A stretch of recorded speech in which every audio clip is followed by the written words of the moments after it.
Bonjour à tous, bienvenue sur la toute première émission podcast de l'année et de la chaîne.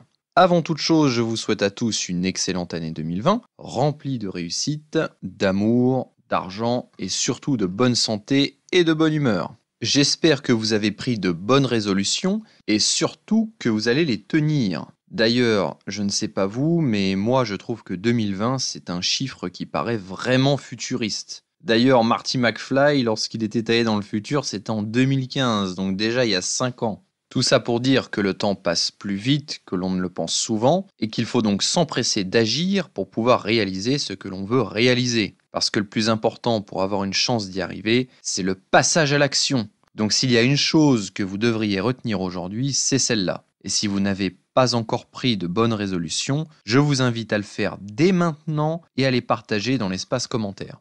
J'espère aussi que vous avez passé de bonnes fêtes, que ce soit à Noël ou au Nouvel An, avec votre famille ou avec vos amis. Et donc aujourd'hui, nous allons parler de comment gérer l'après-fête et les fêtes suivantes d'un point de vue sportif et diététique. Mais avant cela, je vais me présenter pour que vous appreniez à me connaître. Alors, je m'appelle Yann Rollin, j'ai 29 ans, j'ai plusieurs passions, dont le fitness, et je suis diplômé du BPGEPS AG2F, qui est le brevet professionnel de la jeunesse, de l'éducation populaire et du sport, des activités gymniques, de la forme et de la force, et qui fait donc de moi un coach sportif depuis 2013. En 2017, j'ai créé mon blog sur le thème du fitness, de la musculation et de la forme en général, afin de partager mes connaissances. Je suis également l'auteur de 2 ouvrages numériques. Le premier est le guide de démarrage pour débutants en musculation, 95 pages de réponses aux questions les plus courantes, de conseils, de programmes et d'exercices illustrés. Et le second est le descriptif de comment j'ai réussi à perdre 30 kilos il y a quelques années. Vous pouvez d'ailleurs télécharger celui-ci gratuitement, alors je vous invite à le faire.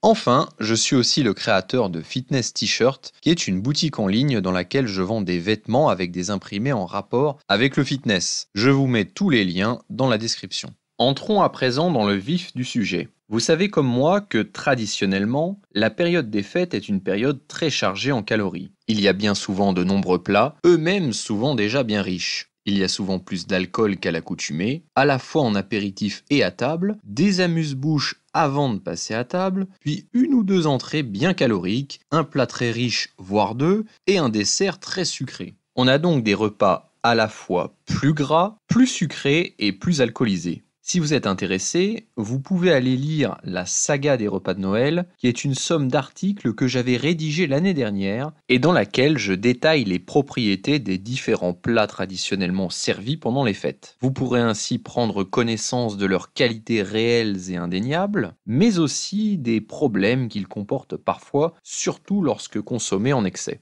Alors, soyons clairs, l'aspect de votre corps est influencé par ce que vous consommez régulièrement, et ce n'est donc pas un banquet gaulois de temps en temps qui va vous faire grossir. Si la période des fêtes se limitait donc à 2 repas gargantuesques, à savoir un à Noël et un au Nouvel An, cela ne serait pas un problème. Seulement, soyons honnêtes, cela ne se limite que rarement à cela. Bien souvent, tout le monde n'étant pas réuni au même moment, nous allons voyager de maison en maison afin de passer du temps avec tout le monde et ainsi multiplier les repas de fête. Ce n'est donc bien souvent pas 2, mais 6 ou 7 repas d'ogre que nous ingurgitons. Si nous ajoutons à cela le fait que nous bougeons à peine de la table et donc que nous ne brûlons pas les calories dont nous nous sommes empiffrés, nous savons que nous allons à coup sûr prendre du gras. Alors attention, il faut bien entendu profiter de ces moments et ne surtout pas tomber dans l'obsession et se focaliser sur la diététique. Nous avons bien entendu le droit à une parenthèse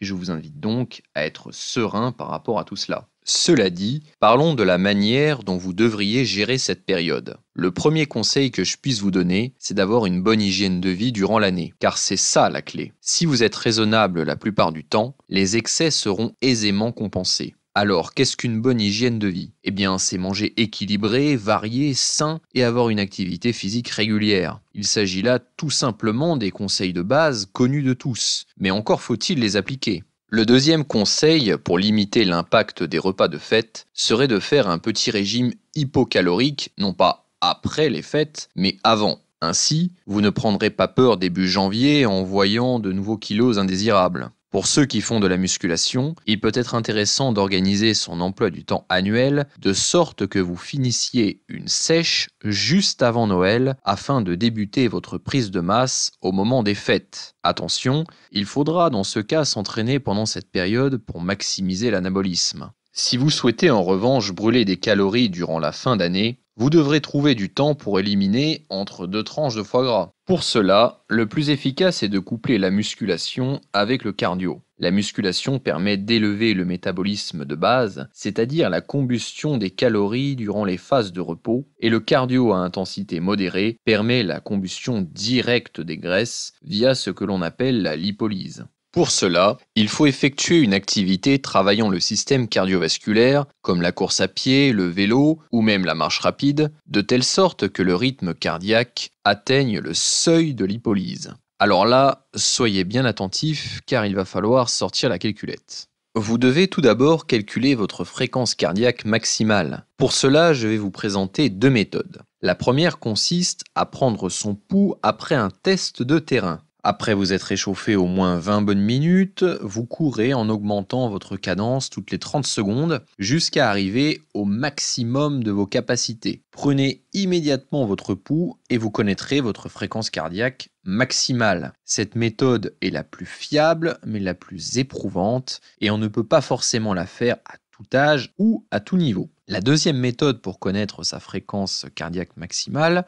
est moins précise, mais a le mérite de donner une idée et d'être plus simple à calculer. Pour cela, il faut faire 220 moins l'âge si vous êtes un homme et 226 moins votre âge si vous êtes une femme. Par exemple, si vous êtes un homme et que vous avez 40 ans, vous aurez une fréquence cardiaque maximale approximative de 180 battements par minute. Alors, une fois que vous aurez calculé votre FC max, vous devez faire le calcul suivant pour connaître votre seuil de lipolyse. Fréquence cardiaque maximale moins fréquence cardiaque de repos, le tout divisé par 2, auquel vous ajoutez la fréquence cardiaque de repos. Si ça vous paraît compliqué, je vous écrirai les formules en description. Et pour rassurer ceux qui ne veulent pas faire de calcul ou qui n'ont pas de cardiofréquence-mètre qui leur permettrait de connaître leur rythme cardiaque durant un effort, lorsqu'ils voudront faire leur entraînement optimisé pour la lipolyse, sachez que vous êtes dans cette lipolyse lors d'un effort long, disons entre 30 à 45 minutes, et que vous êtes capable de parler en même temps et que vous n'êtes donc pas à bout de souffle.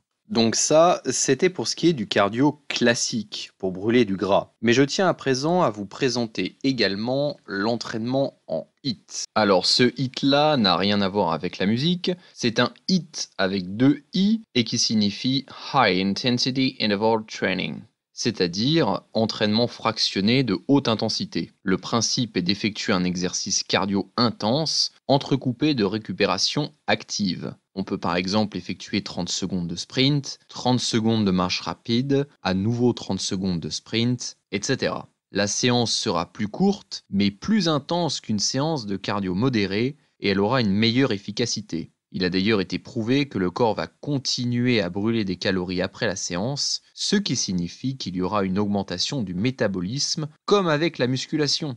Voilà pour ce qui est de la partie entraînement. Vous vous posez peut-être la question de savoir ce que j'ai fait moi. Eh bien, j'ai fait une pause d'environ 2 semaines durant lesquelles je ne me suis pas entraîné. Il peut aussi être bon de recharger les batteries, reposer ses muscles, ses tendons et ses articulations. D'une part, cela ne peut faire que du bien, et d'autre part, si vous faites régulièrement de la musculation, ce ne sont pas 2 semaines de pause une fois par an qui vont vous pénaliser. Si vous optez pour un repos sportif, je vous conseillerais cependant de ne pas vous empiffrer en vous resservant plusieurs fois. Vous pouvez aussi vous faire plaisir sans pour autant être totalement déraisonnable. Une chose également que je préconiserais aux personnes consommant beaucoup de protéines tout en divisant ses repas durant la journée, donc par exemple ceux qui mangent 3 repas et 2 collations, ce serait de supprimer de manière provisoire ces collations supplémentaires.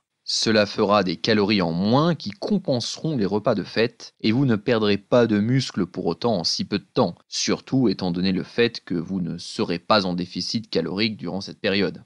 Autre conseil que je pourrais vous donner et qui s'adresse à tous, mangez léger entre 2 gros repas festifs. Vous pouvez même jeûner par moment dans la limite du raisonnable. Enfin, ne vous prenez pas trop la tête non plus et profitez de l'instant présent. Sachez que vous serez plus en forme dès le mois de janvier. Les résultats s'obtiennent par la régularité. Posez-vous simplement la question suivante. Est-ce que mon hygiène de vie globale sur l'année est satisfaisante? Si la réponse est oui, tout va bien. Si la réponse est non, vous aurez quelques efforts à faire et tout ira pour le mieux. Voilà alors un petit récapitulatif pour que tout soit bien clair. Vous pouvez donc avoir une bonne hygiène de vie durant l'année, faire un petit régime hypocalorique avant, faire un peu plus de sport durant la période de fête, ne pas vous resservir de nombreuses fois, supprimer provisoirement les éventuelles collations, manger léger entre 2 gros repas. Si certains d'entre vous estiment que j'ai oublié certaines choses, n'hésitez pas à compléter la liste dans l'espace commentaire.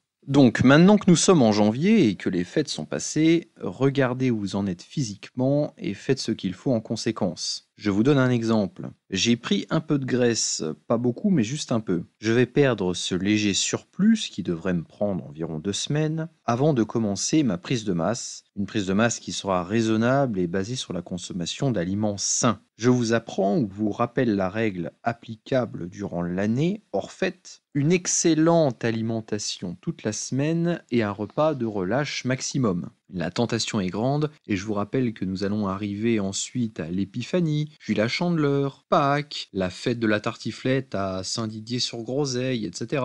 Les plats traditionnels sont adaptés à un mode de vie très actif. Si on sert des kilos de caillettes, de criques, de saucissons et de picodons en Ardèche, c'est aussi pour faire face au froid de l'hiver et donner des forces à ceux qui travaillaient dur dehors. En tout cas, n'oubliez pas le secret le plus important, la régularité en ce qui concerne la bonne habitude, ponctuée d'excès sporadiques. Voilà, j'espère que vous avez appris des choses, j'espère que je vous ai aidé à gérer les fêtes et l'après-fête. Si cet épisode vous a plu, je vous invite à mettre un pouce bleu sur YouTube pour d'une part encourager mon travail et d'autre part améliorer le référencement de la vidéo. Vous pouvez également laisser un commentaire afin d'enrichir le sujet ou même de proposer un sujet que vous aimeriez que j'aborde dans une prochaine émission. Vous pouvez avoir accès à environ 110 articles pour le moment sur mon blog mon-idéal.com et vous pouvez suivre mon actualité sur mon compte Instagram monidéal tout attaché 777. J'offre également comme cadeau de bienvenue mon e-book sur ma perte de poids. Je vous mets tous les liens en description et vous pourrez aussi voir à quoi ressemblent mes t-shirts et me donner votre avis. Alors je vous souhaite à tous